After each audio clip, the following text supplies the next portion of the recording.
সুপ্রিয় দর্শক শ্রোতা বন্ধুরা, যে যেখান থেকে আমাদের সাথে আছেন সকলকে বৈকালী শুভেচ্ছা। আমরা শুরু করছি আইনি তথ্য এবং পরামর্শমূলক অনুষ্ঠান আইন অঙ্গন।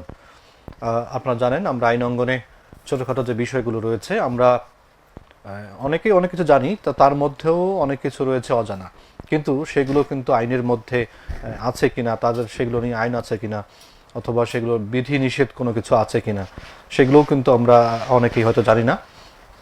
তো এই অজানা বিষয়গুলো নিয়েই আমরা আছি আপনাদের সঙ্গে, এবং আপনাদের জানিয়ে দেয়াই এই অনুষ্ঠানটি মূল উদ্দেশ্য। তো আপনারা জানেন আমাদের অনুষ্ঠানে যিনি অতিথি হিসেবে থাকেন, আলোচক যিনি থাকেন, তিনি হচ্ছেন অ্যাডভোকেট আনিস মোস্তফা তোতন ভাই। তিনি গাইবান্ধা জজ কোর্টে যিনি আইনজীবী হিসেবে একজন কর্মরত রয়েছেন। আর আমরা যেটি বিষয়ে আজকে আলোচনা করব সেটি হচ্ছে ইমারত নির্মাণ আইন 1952। আরেকটা বিষয় হচ্ছে সেটি হচ্ছে ইমারত নির্মাণ বিধিমালা 1996, এটি নিয়ে আলোচনা করব। তো আমরা এই বিষয়ে যদি কারো কোনো প্রশ্ন, মতামত বা কোনো জিজ্ঞাসা থাকলে ফোন করতে পারবেন। সেই সঙ্গে আমরা SMS অথবা আপনার ফেসবুকে যারা দেখছেন কমেন্টসেও আপনাদের মতামতগুলো তুলে ধরতে পারবেন। তো তদন ভাই, আপনাকে স্বাগত জানাচ্ছি আমাদের আজকের পর্বে। মাঝখানে একটা গ্যাপের কারণে, বিভিন্ন অনুষ্ঠান বা ঈদের কারণে একটু গ্যাপ হয়ে গেছিল, তারপর আমরা আছি আপনাদের সঙ্গে। তো আপনাকে স্বাগত জানাচ্ছি। ধন্যবাদ কৃষ্ণ কমল, সবাইকে। তো আমরা যেটা বিষয় বলছিলাম যে ইমারত নির্মাণ আইন, এটা তো ইমারত নির্মাণ বিষয় তো অনেক আইন, বিশাল হয়তো আইন রয়েছে। আমরা চেষ্টা করব যেটুকু জানিয়ে দেওয়ার জন্য সেটুকু মানুষকে জানিয়ে দেব। তো আমরা যদি এক পর্বে না পারি, প্রয়োজনে আমরা আরেকটি পর্বেও সেটি মানে জানাবো আমরা। তো আমরা যদি একটু শুরুতেই একটু জানতে চাই, ইমারত নির্মাণ যে আইন এগুলো রয়েছে, বা ইমারত নির্মাণ করতে গেলে আসলে কোন কোন বিষয়গুলো ইমারত নির্মাণের মধ্যে পড়ে, এইগুলো সম্পর্কে যদি আমাদেরকে একটু বলেন। এখানে বা নির্মাণ করতে গেলে আবেদন করার বিষয় আছে কিনা, তারপরে হচ্ছে যে ফি আছে কিনা, এটা অনেক তো বিষয় থাকে। আমরা একটু যদি জানতে চাই আপনার কাছে। ধন্যবাদ কৃষ্ণ কমল। প্রিয় শ্রোতা ও বন্ধুরা,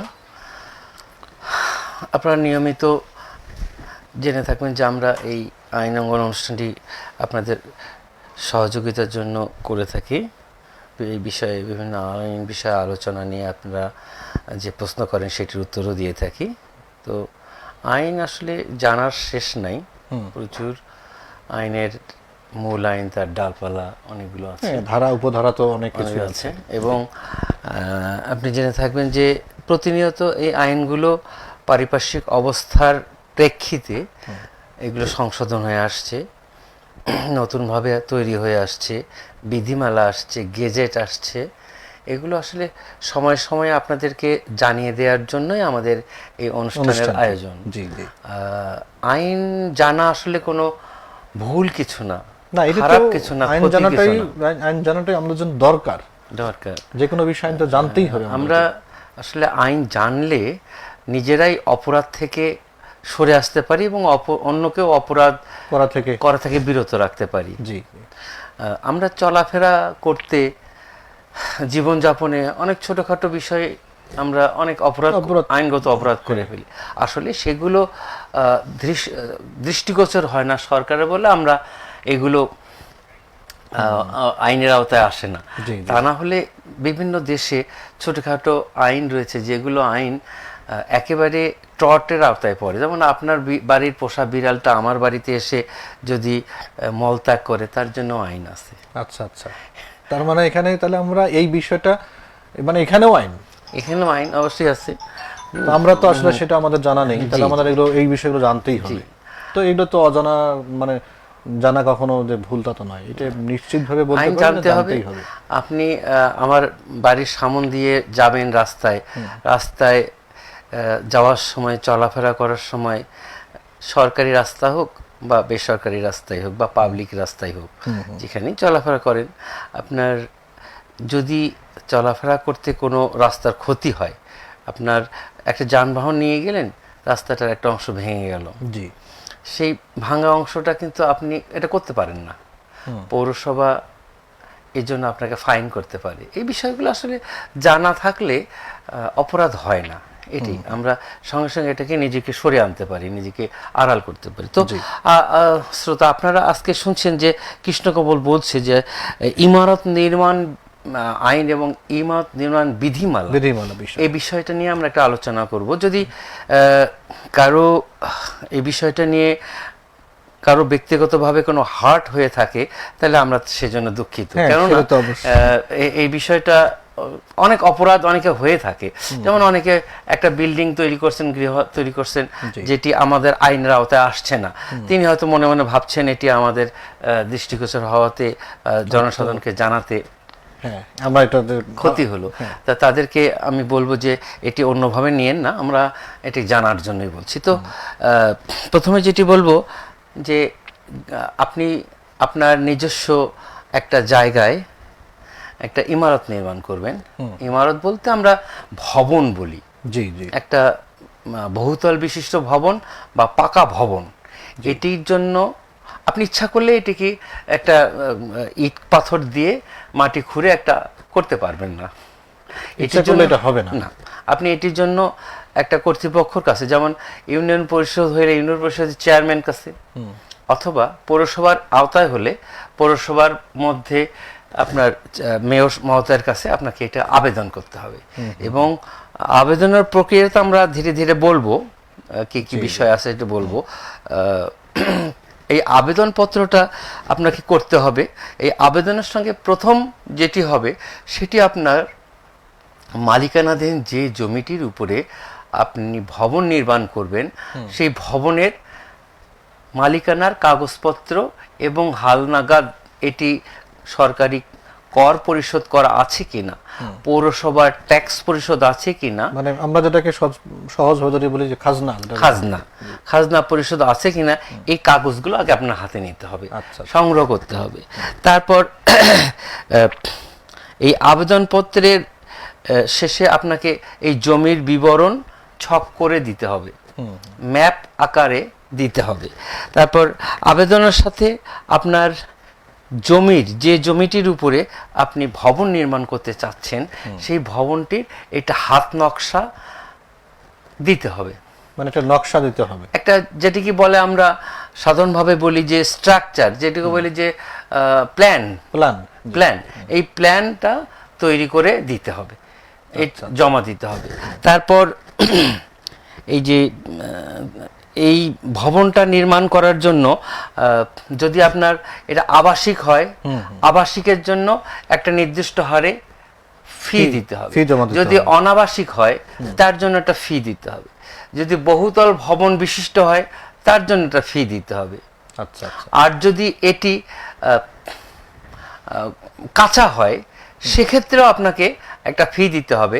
এই যে কাঁচা বলতে যেটা আমরা টিনের ঘর বুঝি, বা টিনের ঘর, আধা পাকা ঘর, এটিরও কিন্তু অনুমোদন একটা নিতে হয় পৌরসভা থেকে। যে স্ট্রাকচারই করেন আপনার জন্য একটা অনুমোদন নিতে হবে। আচ্ছা, তাহলে আমরা ওই অনুমোদন আবেদন করতে হবে, অনুমোদন নিতে হবে, সেখানে একটা নির্ধারিত ফি আছে, ফি জমা দিতে হবে। এবং আরেকটা বললেন যে এই জমিটা, যে জমিতে আমি নির্মাণ করব, যেটি ঘর নির্মাণ, সেটি আমার মূলত দখল কিনা, আমার নামে মালিকানাধীন আছে কিনা, এবং সেটির হালনাগাদ খাজনা আমি দিয়েছি কিনা, মানে যেটাকে কর বলা হয়, সেগুলো তাহলে আমাদেরকে সবকিছুই থাকতে হবে, এবং সেই সঙ্গে আমি যে ইমারতটা নির্মাণ করব, বিল্ডিংটা করব, তার একটা নকশাও আমার সেখানে জমা দিতে হবে। তারপরে সেখান থেকে এটা কি যদি ইউনিয়ন পরিষদ হয় তাহলে ইউনিয়ন পরিষদে, আর যদি পৌরসভায় হয় তাহলে তো পৌরসভা কার্যালয় তাদেরকে জমা দিতে হবে। আর ইউনিয়ন পরিষদের আওতায় যদি আপনি বড় গৃহাদি নির্মাণ করেন সেক্ষেত্রে ক্ষেত্র বিশেষে জেলা প্রশাসক এবং বা এলজিইডির কাছে আপনার একটা অনুমোদন নিতে হবে। ক্ষেত্র বিশেষে পরিবেশের কাছে অনুমতি নিতে হবে, পরিবেশ জন্য। আচ্ছা, তাহলে তো মোটামুটি একটা ধাপ করতে। আর যদি এই দুটো আমরা না করি, এই বিষয়গুলো না করে, কাউকে না জানিয়ে আমি নিজের মতো করে করি, আমরা তো প্রায় দেখি যে অনেকে এটা তো নিজের মতো করেই অনেক সময়, যে কথাটা আমি বলছিলাম প্ল্যান ছাড়া অনেকে বিল্ডিং তৈরি করে, হাই রাইজ বিল্ডিং করে সেখানে বসবাস করতেছেন, সেখানে প্ল্যান আছেন কিনা। হ্যাঁ, এটি একটা খুবই গুরুত্বপূর্ণ প্রশ্ন। এ ধরনের অনেক সময় লক্ষ্য করা যায় পুরনো যে, ইদানিং হচ্ছে না কিন্তু পুরনো যে বিল্ডিংগুলো রয়েছে শহরে বা রাস্তার পাশে বা গ্রামে যেখানেই বলি না কেন, এগুলো নির্মাণের জন্য যদি কোনো অনুমতি না নেওয়া হয় তাহলে যথাযথ কর্তৃপক্ষ এগুলোর বিষয়ে আইনগত ব্যবস্থা নিতে পারেন। আইনগত ব্যবস্থা নিতে পারবে, আইনগত ব্যবস্থা, জরিমানা করতে পারেন, ফাইন করতে পারেন, কিংবা এগুলো জরুরি ভিত্তিতে নতুন করে প্ল্যান করে অনুমোদনের জন্য বলতে পারেন। আচ্ছা, তার মানে নতুন করে প্ল্যান যদি আমরা করে থাকি সেটি তাহলে ভেঙে ফেলে আবার নতুন করে করা। ভাঙার কথা বলছি না এখানে ওই প্ল্যানটাই নতুন করে করে আবার করতে হবে, প্ল্যানটা, শুধু প্ল্যানটা। এবং কথা প্রসঙ্গে আসবে যে আপনি আবেদন করার পর তাদের করণীয় কি, কর্তৃপক্ষের করণীয় কি আছে, সেটাও আপনার আস্তে আস্তে আসবে। জি, তাহলে আমরা এটা বুঝতে পারছি যে একটা ইমারত নির্মাণ বা যে কোনো কিছু নির্মাণ করতে গেলে আমাদের নির্দিষ্ট যে বিষয়গুলো এগুলো মেনে চলাটাই ভালো, নতুবা যথাযথ ভালো না, এটা নিয়ম আইন মানে চলতেই হবে। কারণ আপনার একটা বিল্ডিং, আপনার একটা ইমারত, আপনার একটা ভবন আপনি ইচ্ছে মতো নির্মাণ করতে পারেন না। এটি আরেকজনের জন্য ক্ষতিকর হতে পারে, পার্শ্ববর্তী আরেকজন ভবন মালিকের জন্য ক্ষতিকর হতে পারে, হুমকি স্বরূপ হতে পারে। এই কাজটা আপনি করতে পারেন না। আচ্ছা আচ্ছা, তো আমরা এখনকার সময় যদি আমার আরেকটা বিষয় যদি জানতে চাই, এখন তো ঘর বাড়ি ছাড়া তো মসজিদ মন্দিরও নির্মাণ করা হয়ে থাকে, ধর্মীয় কিছু প্রতিষ্ঠান থাকে, তো এগুলো নির্মাণ করার ক্ষেত্রেও কোনো ফি আছে কিনা? আমরা তো যেটা জানি যে ধর্মীয় প্রতিষ্ঠানের ক্ষেত্রে একটু ফি কিছু কিছু জায়গাতে। আমি যে কথাগুলো বললাম, আপনি একটা ঠিক কথা বলছেন, একটা বিষয় জরুরি ভিত্তিতে সবার জানার প্রয়োজন যে আপনার মসজিদ গির্জা নির্মাণের জন্য অবশ্যই প্ল্যান করতে হবে এবং প্ল্যানটা অনুমোদিত হতে হবে, কিন্তু মসজিদ, গির্জা, প্যাগোডা বা যে কোনো ধর্মীয় উপাসনালয় এগুলোর জন্য কোনো সরকারি ফি দিতে হবে না। ফি লাগবে না, কিন্তু প্ল্যানটাকে দিতে হবে। এর সঙ্গে আপনি যেটা বললেন যে ইমারত নির্মাণ, এর সঙ্গে আরেকটি বিষয় অ্যাড করতে চাই যে পুকুর খনন করার জন্য যদি যে কোনো স্থানে হোক, গ্রামে হোক অথবা শহরে হোক, পৌরসভার ভিতরে হোক, আপনার পুকুর খননের জন্য কিন্তু একটা অনুমোদন নিতে হবে। ইচ্ছা করলে আমার জমিতে আমি পুকুর খনন করলাম, একটা গর্ত করলাম, ডিপ করে, যেটা মাছ চাষের জন্যই হোক বা আমি অন্য কোনো কারণেই হোক। আপনি হয়তো একটা জিনিস মনে আছে যে নিজের পা কেটে পরের যাত্রা ভঙ্গ বা নিজের নাক কেটে পরের যাত্রা ভঙ্গ করার মতো। এইটা হয়তো আমি রাস্তার মধ্যে আমার রাস্তায় পুকুর খনন করব, অন্য কেউ যাতে চলাফেরা করতে না পারে, এই কাজটা আমি করতে পারবো না। আচ্ছা আচ্ছা, এক্ষেত্রে আমাকে যথাযথ কর্তৃপক্ষ বলতে যেটা বললাম, পৌর কর্পোরেশন হোক, সিটি কর্পোরেশন হোক, অথবা ইউনিয়ন পর্যায়ের ইউনিয়ন কর্তৃপক্ষ হোক, ইউনিয়ন পরিষদ কর্তৃপক্ষের হোক, যে কোনো পক্ষেরই হোক, এটা অনুমোদন নিতে হবে। তাহলে আমরা পরবর্তীতে আর কোনো ধরনের ঝামেলা পড়বো না এবং কোনো সমস্যা হবে না। পুকুর খননের ক্ষেত্রে অনেক নিয়ম এবং বিধিনিষেধ আছে। যেমন পুকুর খননের ক্ষেত্রে 2000 টাকা করে আপনাকে বিঘা প্রতি ফি দিতে হবে।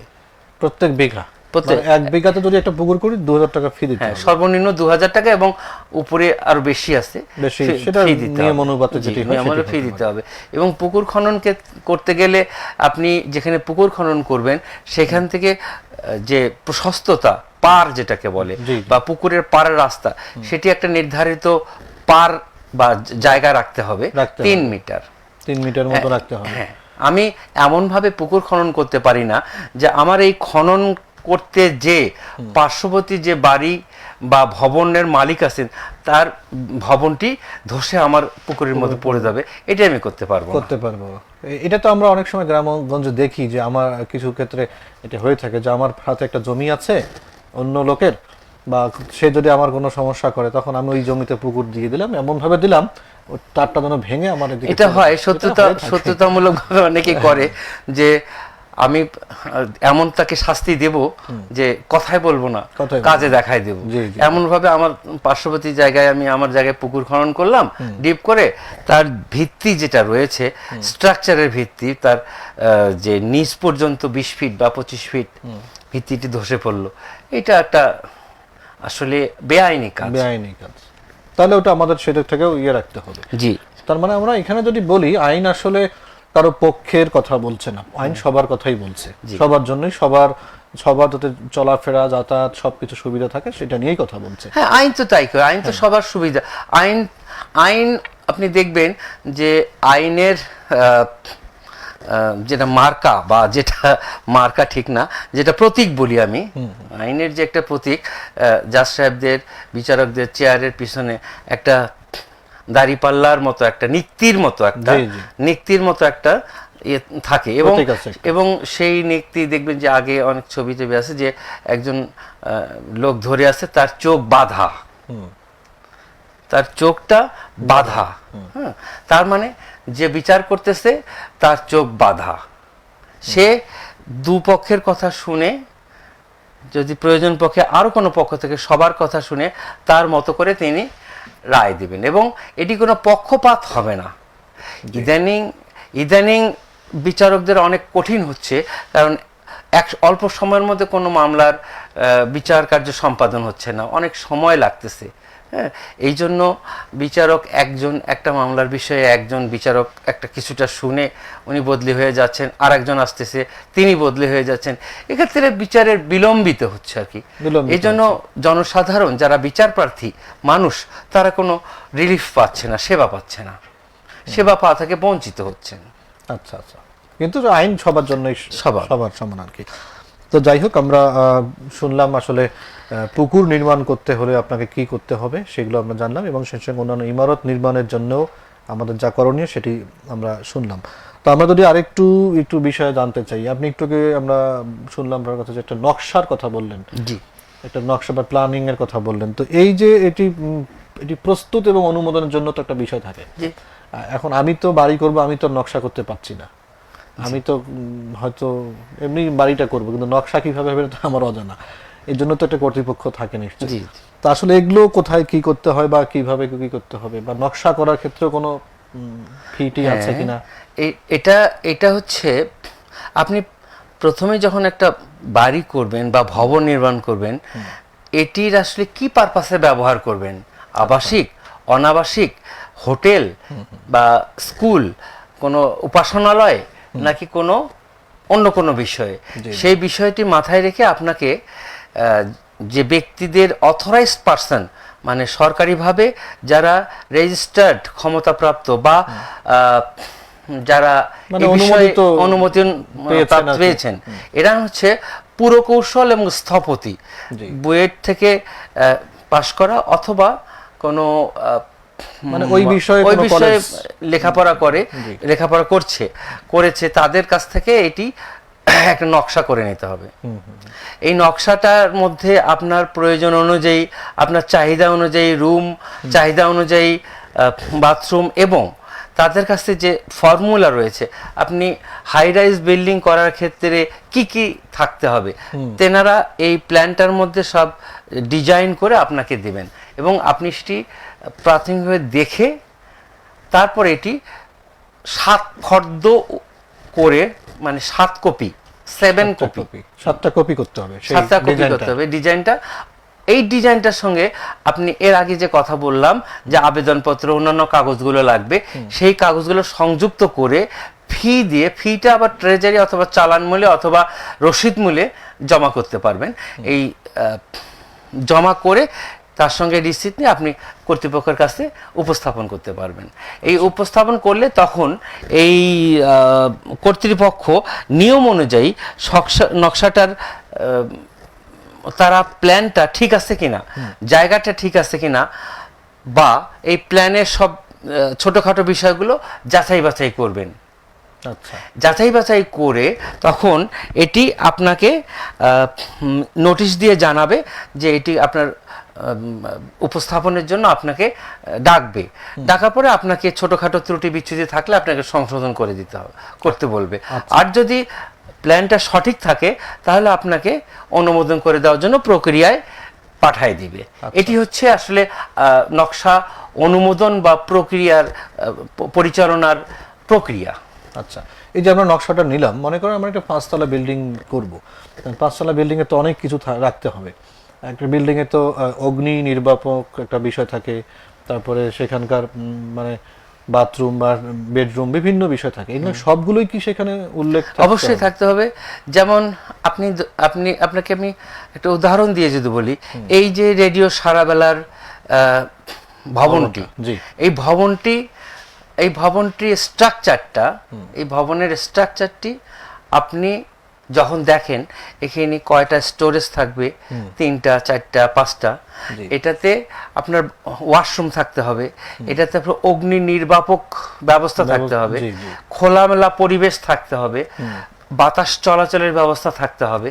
আর এটি রেডিও স্টেশন হিসেবে ব্যবহার করার জন্য বিশেষ বিশেষ যে ব্যবস্থা, যেমন আপনি তাকালেই দেখতে পারবেন যে এখানকার এই রেডিও যে স্টুডিওটা, আমরা যেখানে কথা বলছি, এই কথা বলার স্টুডিওর যে দেয়ালটা, এখানে কোনো জানালা নেই। জি জি, জানালা নেই, এবং মানে এখানে শব্দ যেন ঢুকতেও না পারে, যেন বের হতে না পারে।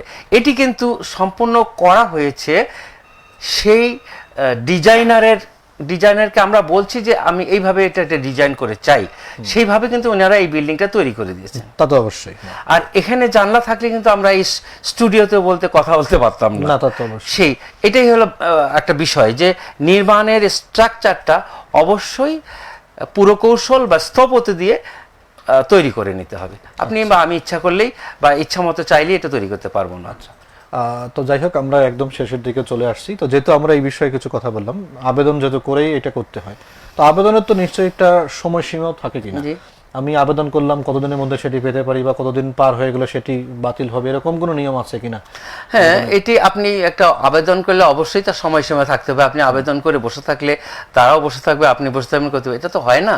সেক্ষেত্রে আপনাকে তারা একটা কাঁচা পাকা ভবন বা একটা ভবন নির্মাণের অনুমোদনের জন্য আবেদনপত্র প্রাপ্তির তারিখ থেকে 30 দিনের মধ্যে আপনাকে এটা অনুমোদন দিবে তারা।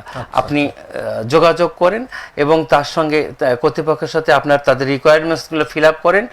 তাদের যদি আপনার পেপারস ঠিক থাকে বা অন্য কোনো বিষয় তারা যদি মনে করেন যে এটি আপনার পরিবেশ অধিদপ্তর সংক্রান্ত একটা সার্টিফিকেটের বিষয় আছে, যেমন আপনি আপনার ভবনটিতে একটা শিল্প কারখানা নির্মাণ করতে চান, সেক্ষেত্রে আপনাকে দেখতে হবে যে এই ভবনটিতে শিল্প কারখানা নির্মাণ করলে এটার একটা বায়ু দূষণের, শব্দ দূষণের বিষয় আছে।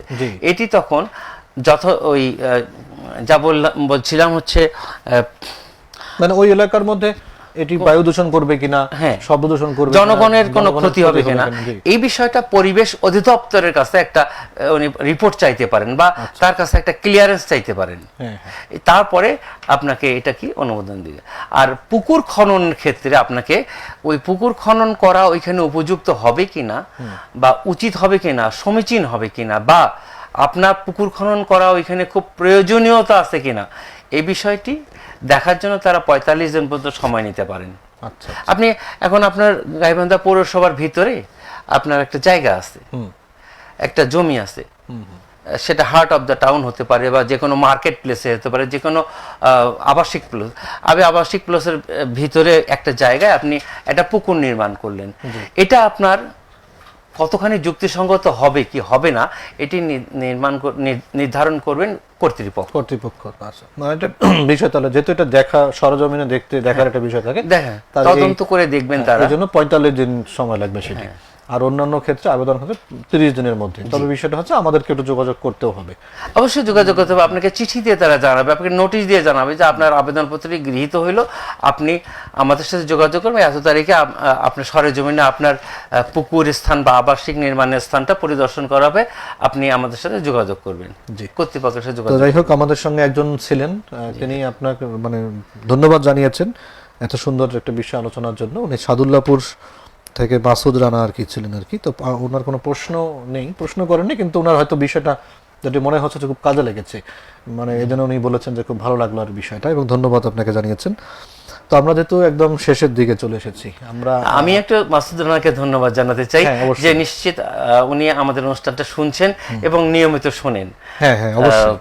এই বিষয়ে আরো পরবর্তী বিষয়ে আপনি তাদেরকে একটু বলতে পারেন যে আমার অনুষ্ঠানটা কন্টিনিউ আছে। হ্যাঁ, আমরা অনুষ্ঠানটা থাকছে, এবং আজকের যে বিষয়টা আমরা আলোচনা করলাম যে ইমারত নির্মাণ আইন এবং ইমারত নির্মাণ যে বিধিমালা, এই বিষয়ে যেহেতু আরো অনেক কিছু আছে আলোচনার, তা আমরা আজকে প্রথম পর্ব করলাম। পরবর্তী পর্বটি আমরা এই বিষয় নিয়ে আলোচনা করব, আরো বিষয় আছে যেহেতু, এবং এটি আমাদের একটা জানা দরকার। যেমনটি আমরা দেখে থাকি গ্রামগঞ্জে যে পুকুর নির্মাণ হচ্ছে, কেউ পুকুর মানে যত্রতত্র পুকুর দিচ্ছে এবং যত্র বাড়িও করছে, কিন্তু আপনি এটা দেখবেন আসলে এগুলো কোনো অনুমোদন নাই, না, কোনো অনুমোদনও নাই। হ্যাঁ, এটাই হলো বিষয়, এবং অনুমোদন নিতে হবে এটাও তারা জানে কিনা, জানেন না। হ্যাঁ, এটাই হলো বড় বিষয়। এখন এখন যদি পৌরসভা বা কনসার্নিং ইউপি চেয়ারম্যান বা ইউনিটের কর্তৃপক্ষ যদি জানা তার নজরে আসে, হ্যাঁ, তখন জানার আগে যে পুকুর খনন হয়েই যায়, করেই ফেলে, তাহলে তো একটা বিশ্রী ব্যাপার। তারা বা কি করে, এম্বারাসমেন্ট ফিল করবে। জি, এই জন্য আসলে আমাদের সবারই জানা প্রয়োজন, সবারই এই সেটা তো বিষয়টা অবশ্যই, জানা অবশ্যই, প্রয়োজন। এবং এটা জানা খুবই জরুরি একটা বিষয়। জি। তো যাই হোক, আমরা এই বিষয়গুলো নিয়েই আপনাদের সঙ্গে আলোচনা করছি এবং তুলে ধরছি। আমরা আশা রাখি যে আপনাদের খুবই উপকারে লাগবে। তো আমরা শেষ করছি, তো শেষে যদি আপনার কোনো কিছু বলার থাকে। বলার দর্শক এটাই যে শ্রোতাদের উদ্দেশ্যে। শ্রোতারা আপনার অনুষ্ঠানটা শুনবেন, হ্যাঁ, ধৈর্য ধরে শুনবেন। আপনারা অনেক কিছু ছোটখাটো, আমি অত বড় মাপের আইনজীবী না, তবে আমি আপনাদের সেবার জন্য যেটুকু আমার আইনের মাধ্যমে আমি যা জানি এবং বই পড়ে যা শিখছি এবং বাস্তব অবস্থায় আমার অ্যাডভোকেসি 31+ হয়ে গেছে, আমি আপনাদের সেবা করতে পেরে অনেক নিজেকে ধন্য মনে করি। আর পরবর্তীতে একটা বিষয় আমি বলবো, যা শ্রোতারা যদি নির্ধারিত কোনো বিষয়ে হ্যাঁ, জানতে সেটা তো চান, অবশ্যই আমরা কোনো নির্ধারিত কোনো বিষয়ে, আইন বিষয়ে জানতে চান, আমাদেরকে লিখে টেক্সট করে অথবা আমাদের এখানে ফোন করে জানালে আমরা সেই বিষয়টি নিয়ে আলোচনা করতে সহজ। তা না হলে আমরা জানতে পারবো না যে আপনারা এই বিষয়টি শুনছেন বা জানছেন। আপনারা প্রশ্ন করবেন, আমরা প্রশ্নের উত্তর দিতে সহযোগিতা করবো। তবে একটা বিষয় হচ্ছে, আইনের বিষয় তো অনেকে হয়তো সেই বিষয়ে মানে বলতে চায় কিন্তু ইয়ে করতে পারে না, সেটাও হয় অনেক সময়। কিভাবে বলবে বা বললে কি হয় বা ভয় হয় কি না, হ্যাঁ, এটা এটাই না। শ্রোতারা এই ধরনের কোনো মানসিকতা রাখবেন না। আপনারা যে কোনো প্রশ্ন টেক্সট করে অথবা হোয়াটসঅ্যাপে অথবা মেসেজে অথবা ফোন করে আমাদেরকে জানাবেন। আমরা বিষয়টি নিয়ে আলোচনা করতে আপনাদের সহযোগিতা করব।